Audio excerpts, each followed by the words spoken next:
Katika kuangazia yale ambayo yamejiri katika mitandao ya kijamii, hapa tunakutana na John Wegesa Heche, makamu mwenyekiti wa Chama cha Demokrasia na Maendeleo Chadema. Anasema kwamba hakuna mtu anakubaliana na mfumo ambao unamtenga, mfumo ambao yeye sio sehemu yake. Hapa John Heche alikuwa anafanya mahojiano na moja kati ya chombo cha habari East Africa Radio. Moja kati ya maoni yake ambayo ameweza kuandika katika mitandao ya kijamii akizungumza kuhusu mfumo mzima wa serikali ya Jamhuri ya Muungano wa Tanzania. Tunafahamu huyu ni makamu mwenyekiti wa Chama cha Demokrasia na Maendeleo Chadema. Alikuwa anaonyesha msimamo wake kwa serikali. Anasema kwamba hakuna mtu anayekubaliana na mfumo ambao unamtenga, mfumo ambao yeye sio sehemu yake.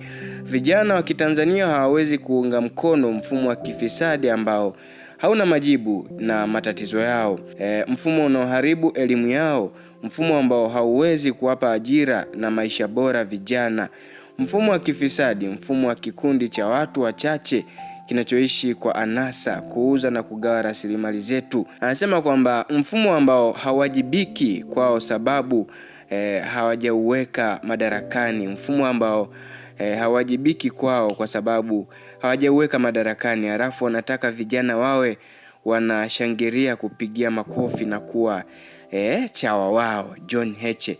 Sasa katika video hii, moja kati ya comment ambazo zimeweza kuwagusa wadau wengi ambao wameitizama picha hii kuhusu maoni ya John Heche John. Ni picha ambayo imeweza kupata likes nyingi katika mitandao ya kijamii hasa Instagram na maoni kadhaa. Nipo hapa kusomea uweze kuona ni kiasi gani watu ambao wamemsupport na wengine pia wamempinga kwa hoja. Sasa hivi watu wanapinga kwa hoja na wanasupport pia kwa kutoa maoni yenye hoja mantiki. Anasema mwamba huyu hapa akampigia makofi. Anasema mheshimiwa, umesikia huko, kumbe anaweza kununua gari, niweke usajili wa Eritrea alafu niitumie hapa. Anasema kwamba safi kabisa, kiongozi atakubali mfumo wa watu fulani wachache wanaojirimbikizia mali za dhulma ambazo ni haki ya wananchi. Anasema kwamba John Heche kaka role model, we are here with new power. Anasema kwamba kufurahia mfumo huu ni sawa na kuwafurahia kunguni kitandani kwako. Anasema kwamba nchi nzuri si tu yenye majengo marefu au rasilimali nyingi, bali ni ile inayowekeza kwa vijana wake ili waweze kumiliki uchumi wa nchi na kuendesha maendeleo ya taifa. Akatolea mfano akasema kwamba Singapore, hii ni baadhi ya nchi ambazo zimefanikiwa kwa sababu waliwekeza sana kwa vijana. Sema kwa nini ni mfano mzuri? Waliwekeza sana kwenye elimu bora na teknolojia. Vijana wanafundishwa ujuzi wa biashara na innovation. Serikali inaunga mkono startup na biashara ndogo. Anasema kwamba leo Singapore ni moja kati ya nchi tajiri duniani licha ya kuwa ndogo sana. Mifano ipo mingi. Serikali inaweza kusaidia kwa makusudi kabisa na serious, na vijana wakiamka kiuchumi, uchumi wa nchi unabadilika. Anasema kwamba hivi mchungaji Msigwa yupo mawazo mazuri yamepotea. Eti leo mama wa Gen Z Rachel Dangwa kawa mpigania haki maarufu kuliko PM Msigwa. Maisha yanaenda speed sana ise. Anasema kwamba hii kauli ni ya kihisia zaidi kuliko uchambuzi wa uhalisia. Tatizo la ajira haliwezi kuwekwa mezani kama jukumu la serikali pekee.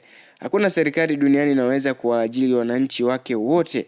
Uchumi wa taifa haujengwi kwa ajira za umma tu, bali kwa sekta binafsi na ujasiriamali.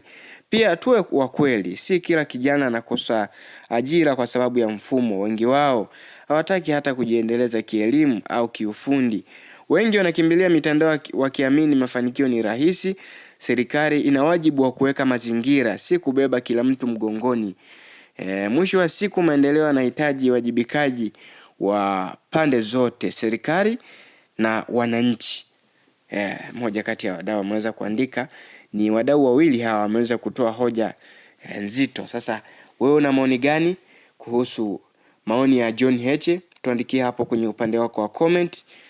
Tuambie unaonaje maoni ya John Heche. Kweli mfumo wa serikali katika kuhakikishia vijana wanapata ajira, unaonaje? Mwingine anasema kwamba nchi nzuri si yenye majengo marefu bali rasilimali nyingi.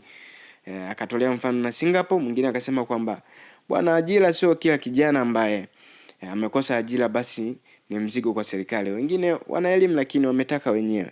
Basi tuandikie na wewe maoni yako hapo kwenye comment. Make sure una subscribe. Hii ni Kanyuka TV.